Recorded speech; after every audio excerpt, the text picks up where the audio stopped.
I'm going to give you a basic framework that will make you a millionaire. The way we're going to get you there is by building a business that has a value of $1 million. I'm not including the value of your home or your cars. I want to get you there purely based on the value of your business. I use the example of 5 years because it's a very safe number. I've seen tons of people build from $0 to $1 million in net worth value in their business, and it has to be built right within 5 years. It's a amount of time that's not going too fast where you might accidentally blow everything up or get yourself into a lot of trouble.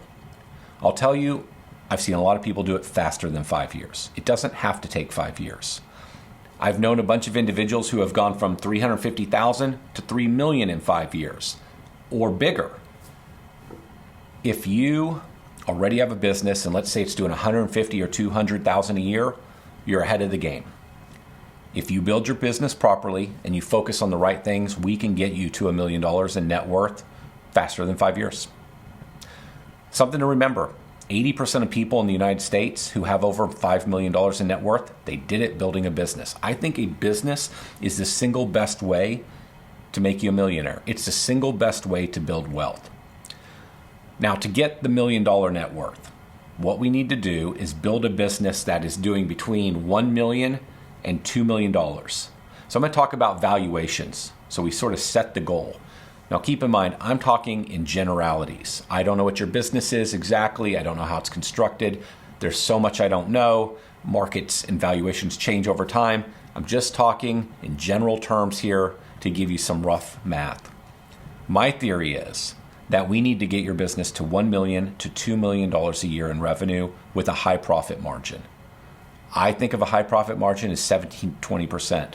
There are absolutely companies that do more than 20%, but what you'll find is a ton of companies do like 12% or 10%. I need you to be on the higher side because the higher side is going to get you a better valuation. I also need you to build a foundation in your business that will give the buyer confidence that this thing is going to keep growing, that it has momentum. That you didn't basically do a bunch of sales and marketing, build up a big portfolio of accounts, a big portfolio of revenue, but it's built on sand, on really shaky ground where basically this thing's going to implode or you're barely keeping all the plates spinning, the idea of it imploding. So we need to give the buyer confidence that the foundation of this business is built properly so that they can have a belief that when they own the business, it's going to keep growing. Because what they're paying for is a stream of revenue and a predicted stream of revenue out into the future, meaning a belief that it will keep growing. That's essentially what they're buying. The more they believe in the story of what it can do in the future, combined with the profits that it's historically shown, the more they're going to be willing to pay you. And this is really important because all we're trying to accomplish here is to get you to a $1 million net worth. That's all we're trying to accomplish at the moment. And generally, businesses that are doing $1 million or just over $1 million in revenue, they're not actually worth much money. If you look at what happens, most of them sell for some value assigned to the accounts and then a value assigned to the used trucks and equipment. And that rarely equals a big number that anybody gets overly excited about. I think most people selling a business doing $1 million in gross revenue or less are generally quite disappointed with what happens. However, if you do this right, you can actually sell this business and you can sell it for a stronger valuation. A very good small business might sell for 3 to 5 times profit. What I mean by that is if your company is doing $1 million a year, you're generating $200,000 a year in profit, it will sell for 3 times $200,000, which is $600,000, or 5 times $200,000, which is $1 million. So somewhere between that $600,000 and $1 million range. Again, total generalities here. If you have a great company and it's bigger, it is highly likely to sell for a multiple greater than 5 times. But it has to be a really good company. It has to be bigger. So the key to getting a strong valuation, especially when you're small, is strong profit margins. That's why at the beginning I said I need them to be higher. Also, a very scalable foundation. I've already alluded to this. It's the idea that your business is properly constructed. You have a marketing and sales system in place. You have people in place. Not every single thing is dependent on you. Now, let's be frank. If your business is $1 to $2 million, a lot is still dependent on you, but not everything. We need a lot of structure in place, such as operational people, probably an operational manager. I won't get into all the weeds on that right now, but the idea is we need to align profits in we'll use the word scalable, strong foundation. Now, why is that? Because the buyer needs to believe that that business will continue to grow. And I've said that now a couple times. Those two things together are what leads to a higher valuation. So the focus as you're building this business is got to be on the foundation. I keep using that word. I've seen so many businesses that the owner or the founders are good at sales and marketing, and oftentimes very good at maybe selling project-based work. So they build up a lot of revenue really quick. But there's no real foundation there. They're not operationally strong. They're doing a lot of the operational management, and they have to resell every single job out into the future to keep that, we'll call it $1 million business going year after year. That's not a very valuable business. That's not a business that when the buyer's buying it, they have tremendous confidence that every year another $1 million in revenue is coming in. And they know that the key salesperson, the individual that owns the business, is not going to stick around. So they really don't have confidence in what they're buying. And that's why I go back to foundation. We need to give the buyer confidence that the marketing that we've been doing has built in how we've served our clients, has built a reputation in the market, that we have, I would argue, lots of recurring clients, that we don't have to constantly resell more and more work, that they're going to be coming back to us year after year and buying more and more. Those are the things I'm talking about with foundation. And I also alluded to operations. We need strong operational management. You'll know you have strong operational management when you're actually making strong profit margins. Most companies don't have high profit margins because the operations side of their business tends to be weak. If you build a business in 5 years or less that achieves $1 million in revenue, I would argue that you will probably end up getting to $2 million in the next 1 to 3 years. Again, everything I say is built on this idea that the foundation is correct. You're balancing sales and marketing with operations, with a way to recruit people to work for the company. But once a company gets to $1 million fairly quickly and gets all that right, the next $1 million is not overly difficult. In my case, when we started our business, it was a part-time business. I had 2 other businesses at the same time. I didn't know what I was doing. I was trying to figure it out. We tried all kinds of different things. We didn't know exactly what the business model should look like. We got to $1 million in 5 years, so exactly what I'm talking about here. And then we got to $2 million the next year. So we went from 0 to $1 million in 5, and the next year we hit $2 million. And it was all about getting the marketing, the people, the operations, all of that stuff right. And then the thing starts to go. The takeaway is that buyers pay for confidence, and we have to give them confidence that this business is a quality business with a quality foundation that has fast growth potential out in the future. That confidence is what's going to get you the $1 million net worth. Because again, very few of these small companies, like we're talking about here, really make the owner very wealthy. They just don't usually make the owner very much money. So let's get into the weeds and let's talk about this. So how is it that you would build the business? So it starts at the beginning. We have to pick the service offering. At the very end of this video, I'm going to link you to a video that will talk about how to pick the ideal services. I give you like 20 criteria that will help you pick the right services to go into. I advocate for being in 1 to 3 services. A lot of people love the one service idea. Just pest control, just fertilization weed control, just mowing lawns, just building fences. The challenge I have with that, and I love everything about it. It's more simple. There's just a lot to love about it. It's easier to manage. The challenge is those businesses can also be harder and take longer to build. For example, if you're doing, say, fertilization weed control and a client's worth only $700 a year to you, that's a more difficult business to build than one where the client's worth $1,500 a year to you. For 2 reasons. One, because, well, You need a lot more clients to build a bigger business. That one's pretty obvious, but also the more clients work to you, the more money you can afford to spend on marketing to get clients. There's other reasons why more services are better, but there's also an upper limit to how many services are good. You can really overcomplicate your business by offering 4, 5, 6, 10 different services. The business just gets too complicated. And what happens is you end up looking at your profit and loss statement and realizing the top 3 services make us all our money, and the bottom 6 make us no money. Why are we even doing those? They're just distracting. And that's why I advocate for 1 to 3. So I tend to like more than one, and I explained why. The other thing you need to think about is, are you going to be a high ticket or a low ticket business? So I'm describing attributes that you're thinking about in terms of deciding what service you're going to pick. So let's talk high ticket. A high ticket business tends to be more sales driven. And by ticket, I need to be clear. Ticket is what the client pays you for a transaction. So for example, if I mow a lawn, maybe it's $40. If I build a fence, maybe it's $12,000. If I install an outdoor patio and landscape, it's $80,000. That's the ticket that I'm referring to. High ticket sales, fences, pools, decks, landscapes, patios, retaining walls, they tend to be sales driven businesses, meaning there's a salesperson selling the thing. Those businesses, because of the ticket size, tend to be faster or potentially faster growing businesses. Simple analogy.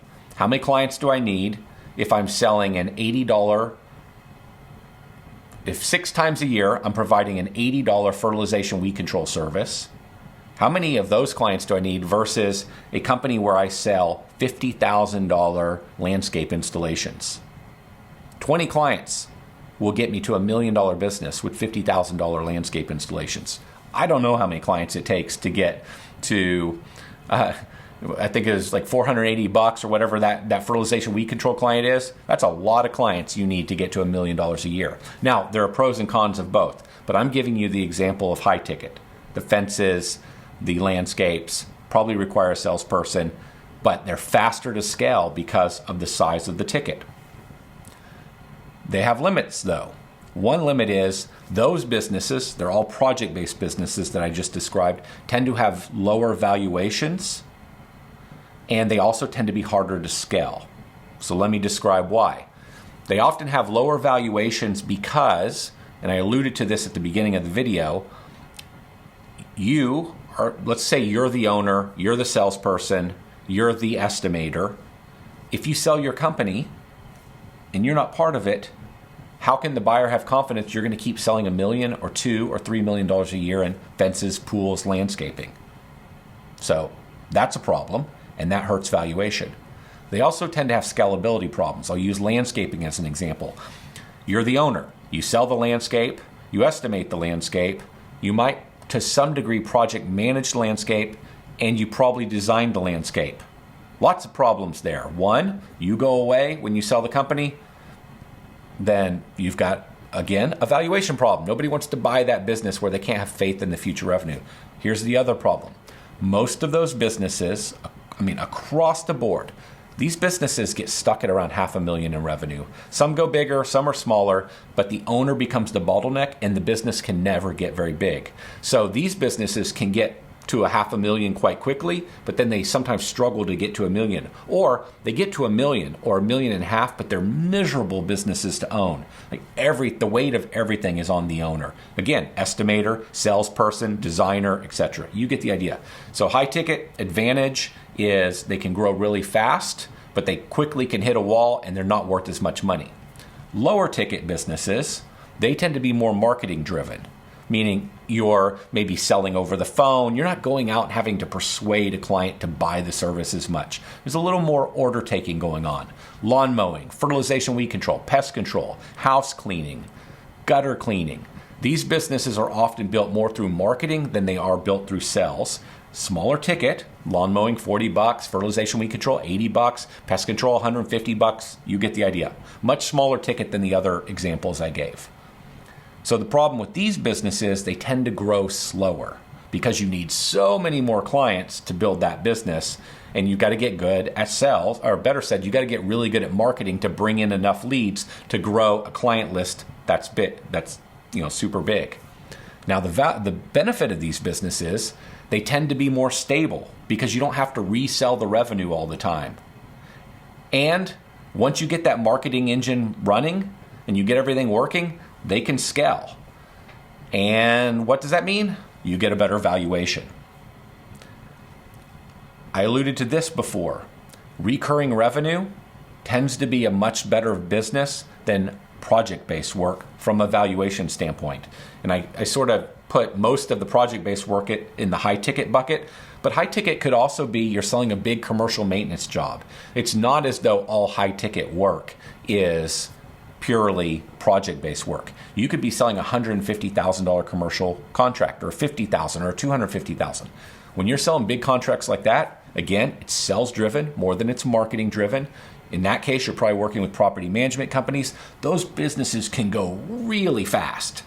They can really grow when you only have to sell so many deals. But they also take longer to get confident in the estimating. Most people have to work up to being able to sell those deals. So it usually doesn't apply to somebody starting from scratch.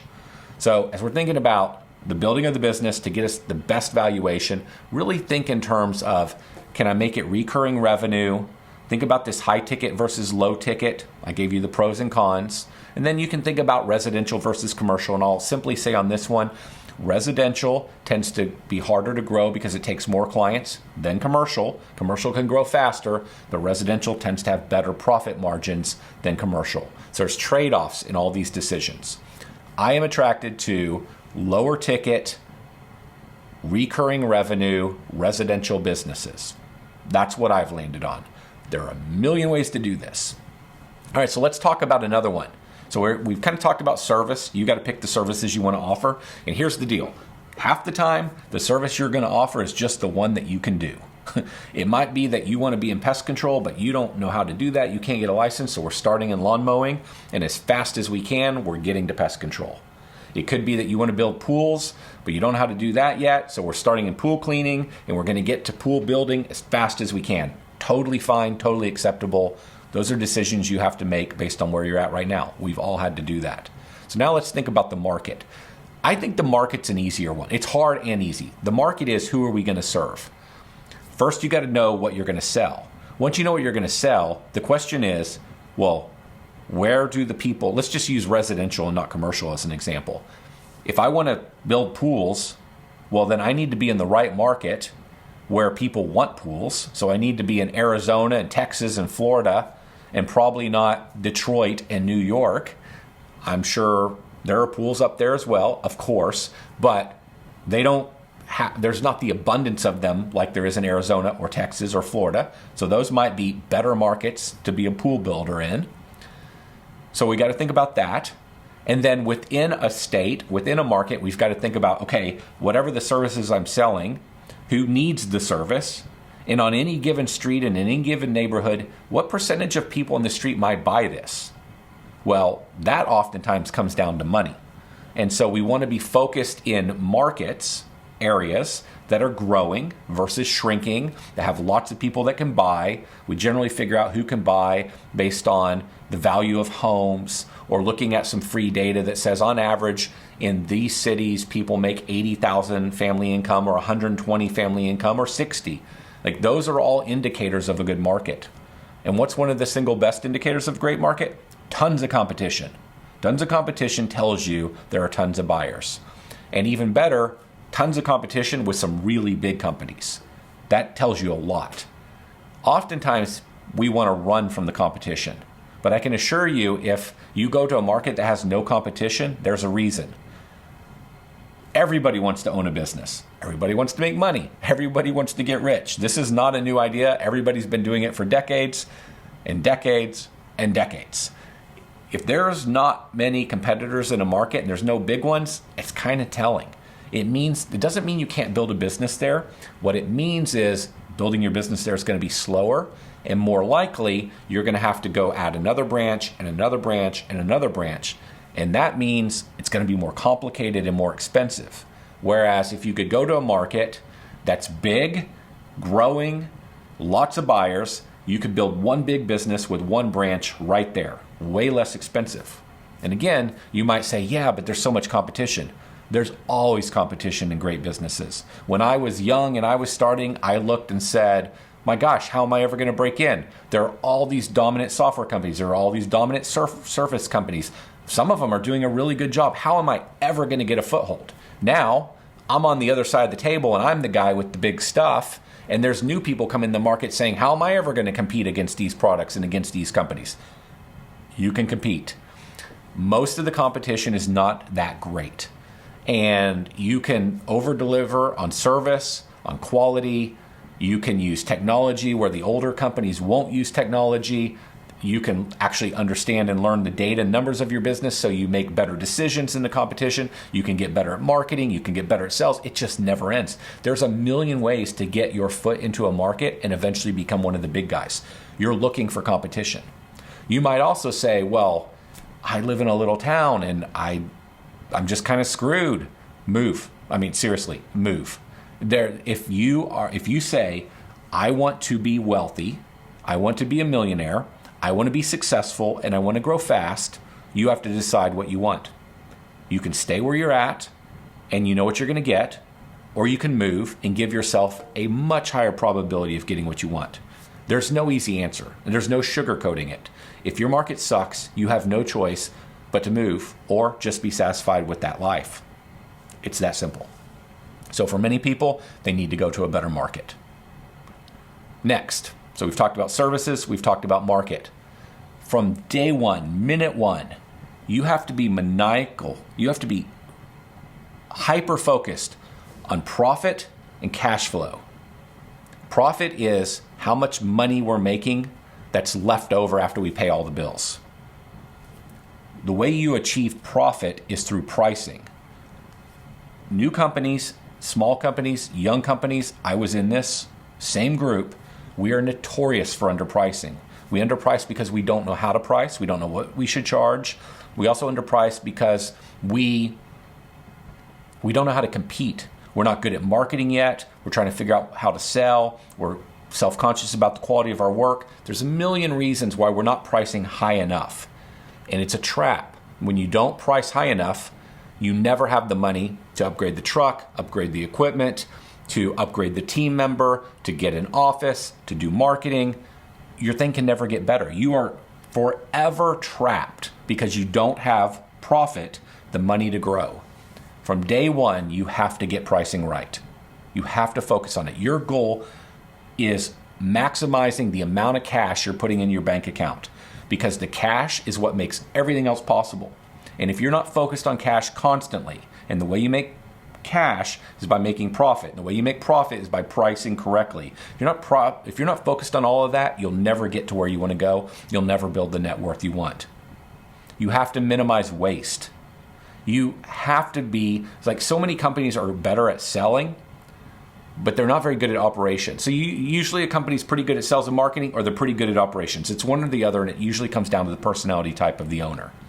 A lot of entrepreneurs tend to be better on the sales side, on the generating of work.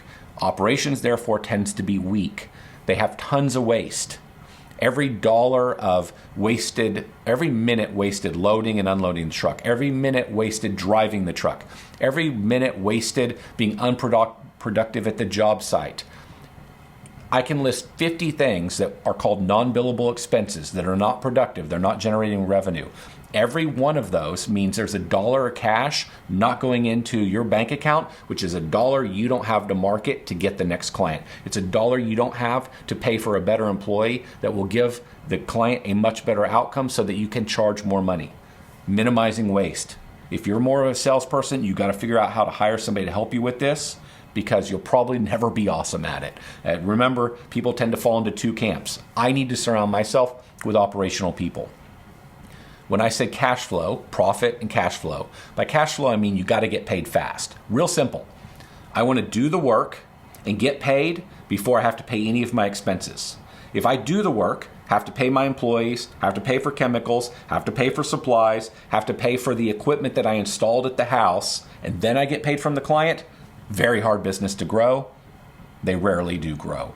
And the ones that do grow have lots of debt. sucky businesses. You have to align it's real simple. Get paid before you pay all your expenses. That's cash flow. I've got other videos that talk about this. If you don't get the profit and the cash flow right, you'll never be able to grow the business. You'll never get there in 5 years. It will always be a miserable business. Every dollar, as I've said, of money that you put in your bank account is a dollar that you can spend marketing and hiring. Every dollar you waste buying a cool truck, cool equipment, buying a piece of equipment that you could have just rented, that's a dollar not in your bank account. That is you not growing. It's as simple as that. So let's put some realistic growth numbers to this. I'm just going to rattle off a couple things as an example. 100,000 your first year, 250 your second year, 500 your next year. This is where most people stall. 800 the fourth year, 1.2 million the fifth year. That's what I'd be looking for. I'd try to beat it, but that's what I'm looking for when I think about this. I notice a lot of guys, a lot of gals, companies will get past 100 the first year. But I've also seen plenty do 60, 80, and that's totally fine. Those first 2 years can feel pretty slow, and then it all starts to come together. And that's why going from, in my example, 250 to 500 in year 3, that can be quite realistic, because those first 2 years, if you were focused on all the things I talk about, getting paid fast, putting lots of cash in the bank, doing a few services, you're in the right market, you start to figure out your marketing, you've now got somebody helping you answer the phone. If you're doing all those things, it's amazing how fast you can go from 250 to 5. So that's the way I think about it. 100, 250, 500, 800, 1.2. So now we need to kind of back into this. So as an example, if we're doing 1.2 million, that's the end goal in 5 years that we hope that will give us close to or $1 million net worth. I'd like to see you be over that, frankly, to ensure that you really have $1 million net worth, because that is the goal of the video.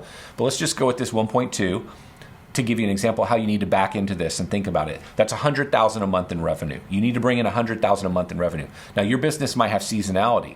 So in 3 of the months, you might only bring in $50,000. So that 150, the $50,000 for 3 months, needs to be made up in the following 9 months. So in some months, you might only drive $50,000 in revenue. In other months, you might need to drive $150,000 in revenue. But on average, you need $100,000 a month in revenue. That means you need $5,000 a day in revenue. So if you imagine you work 5 days a week, 48 weeks a year, you need about $5,000 a day in revenue, $25,000 a week.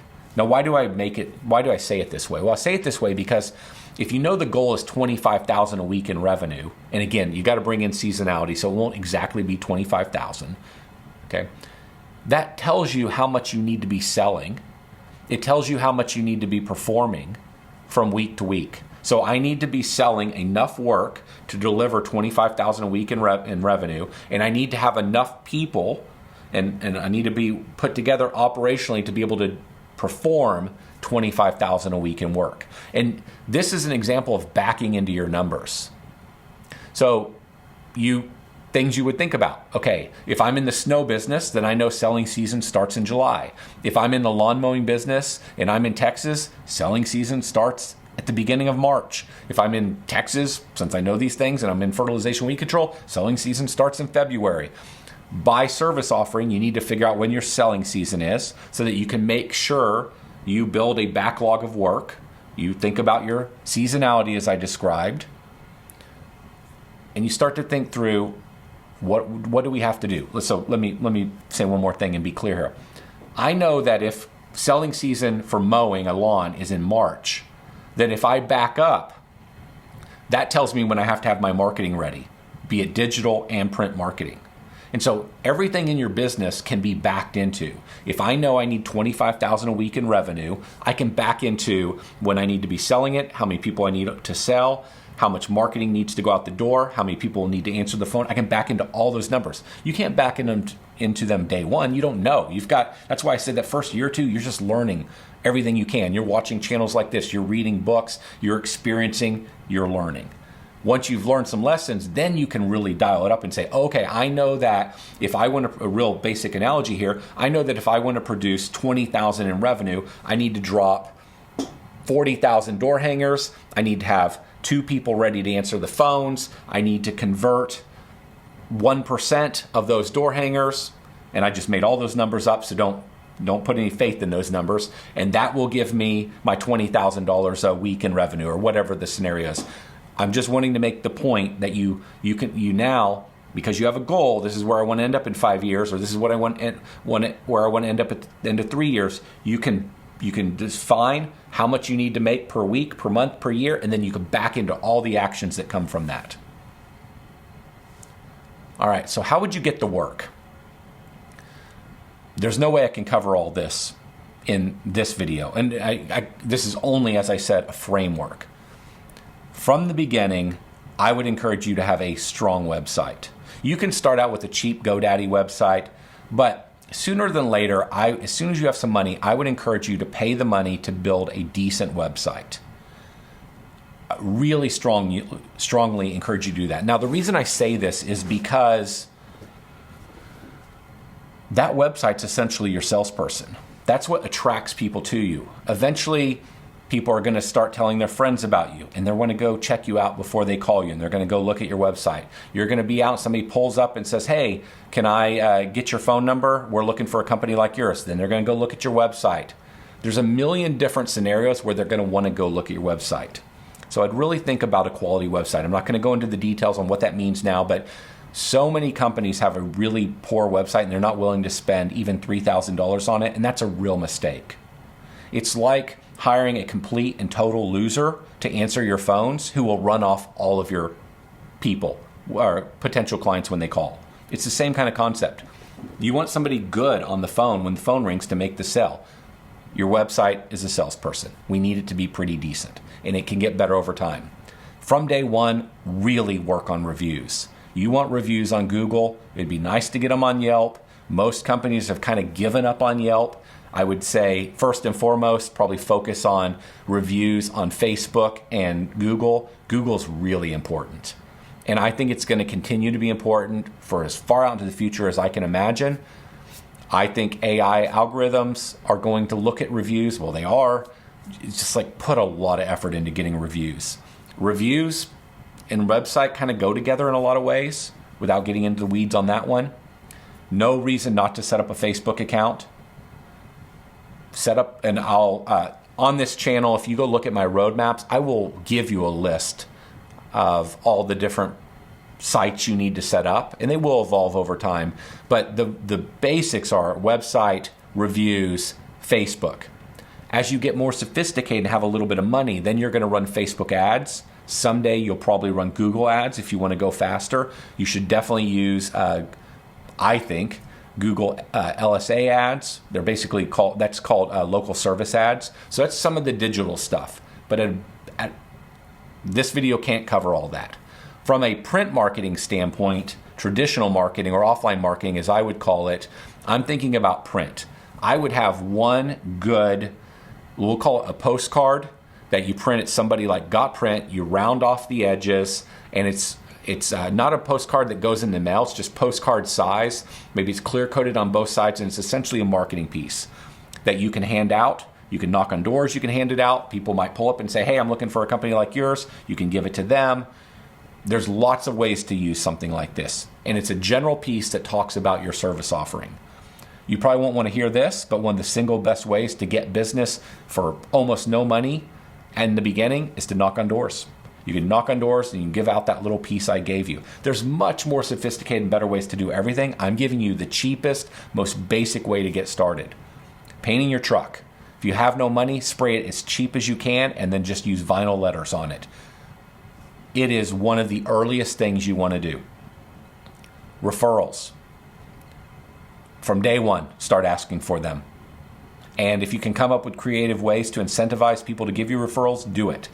If somebody gives you a referral, I recommend you send them a $25, $50 gift card to a local restaurant or something and say thank you to encourage them to give you more reviews.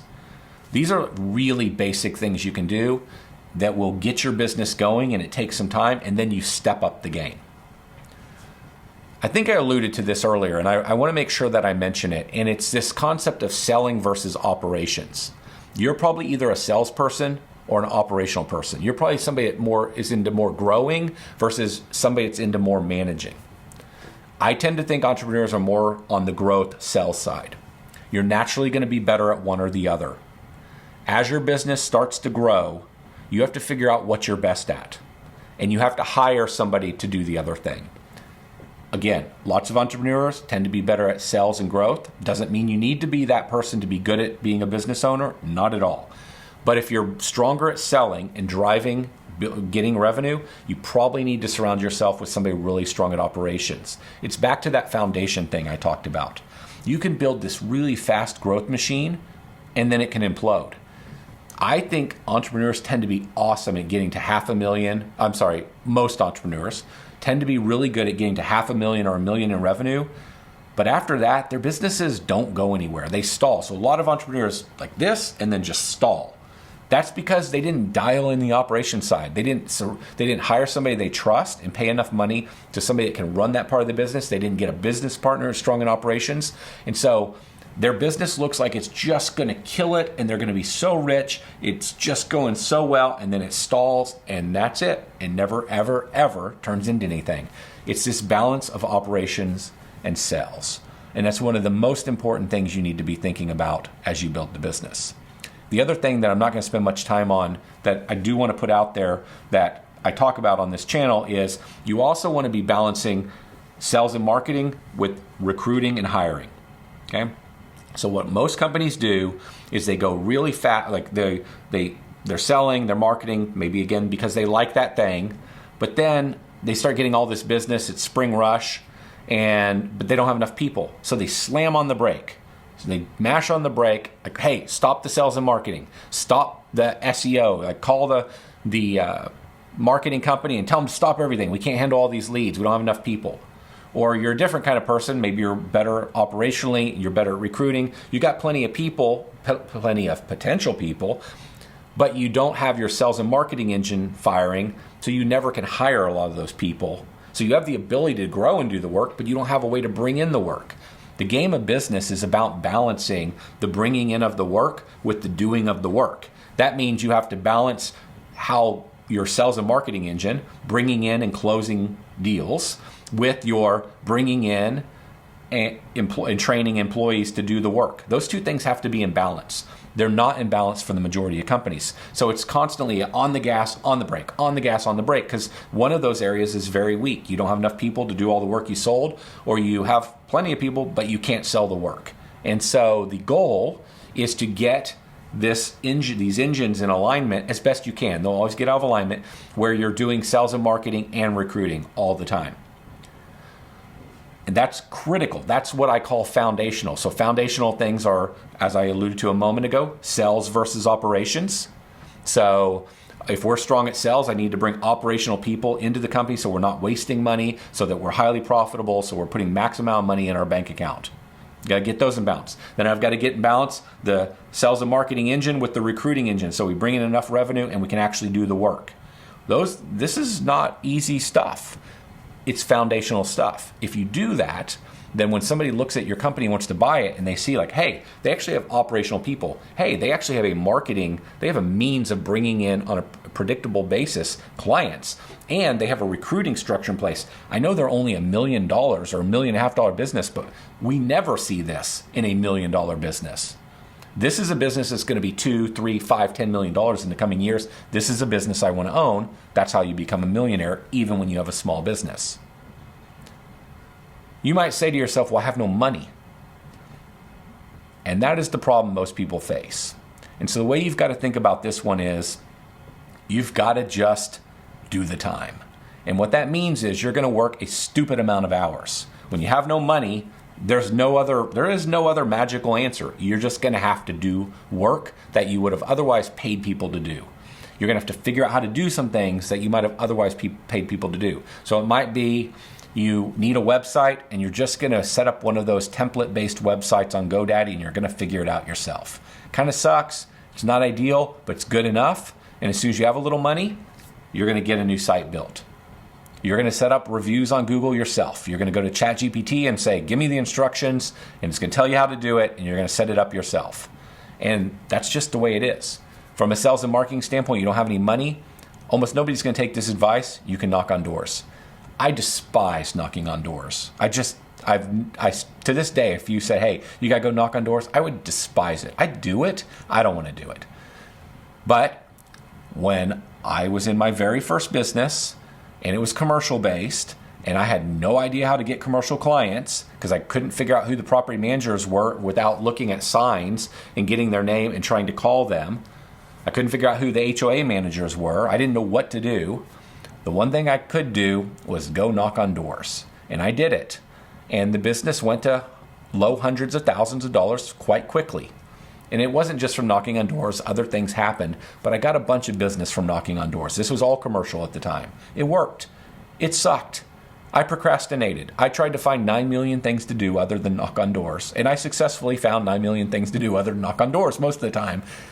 But I did it, and it worked. And so if that's what it takes, like you can either, if that's the only means, you have no money, the only way you're going to get clients is to knock on doors, to beg friends and family, just any work you can get to scrounge up money, to buy equipment, to give you a little money to do your first advertising campaign. Whatever the scenario, you got to do it. You can either decide, I'm going to suck it up and I'm going to do it, and it's going to be miserable, or I can just keep the life I've got. It's kind of that. It's really that. And I just didn't want to keep the life I had. I wanted this other life. And so along the way, I have done a million things that I did not enjoy. But in hindsight, I learned a lot doing them, and they made me a better person. And for the most part, I found out, like, wow, I don't know why I was afraid of that thing. It wasn't really actually that big of a deal. Knocking on doors actually fell into that bucket. So when you think about no money, you're just going to have to get really creative. And if the only way you can get business right now is to knock on doors, do it. Maybe you do my idea. If you go to Got Print or some printing company, like I said, you print out a small piece, you knock on doors, maybe you give them a gift card and say, hey, I take care of your neighborhood. This is a $50 gift card. If you're ever traveling, if you're ever out of town, if you're ever frustrated with the company you're using, this is a real $50 at my company. I'll take $50 off the bill. Just give us a shot. We would love to prove to you that we're different than everybody else you've used in the past. And then you leave them a gift card, and you leave them this little printed brochure. It's just a glorified postcard that tells them why you're their very best solution. Maybe that's all you can do. And if that's all you can do, do that. Maybe you can't even do that. So maybe you don't even have a truck and equipment. Well, then maybe what you have to do is maybe you have to go out and sell some work, doing the door knocking thing, but you can't even actually now do the work because you don't have any equipment. Well, in that case, maybe you can find somebody to contract it to. So maybe you sell the work, and then you find a guy that has a truck, and he does the pool cleaning. He does the lawn mowing, and you just skim off the top for a while. He trims the bushes. And eventually, you have enough money to buy your own lawnmower, your own pool cleaning equipment, your own whatever, power washer, and now you've got the equipment. You've now got a skill to go door knock, and it's slow. Yeah, it is slow, but again, we can either do what we've always done, which is not have the thing we want, which is a business and wealth, or we can do these things we don't want to do, but they will get us there. They will absolutely get you there if you get everything right, like I talked about in this video, and you do the time. So there are ways to do this with no money. And I'll tell you, it'll make for a great story. If you pull this off, and you can, it'll make for a great story. So also, a couple more. You have no money, and I want to provide a power washing. Rent the power washer.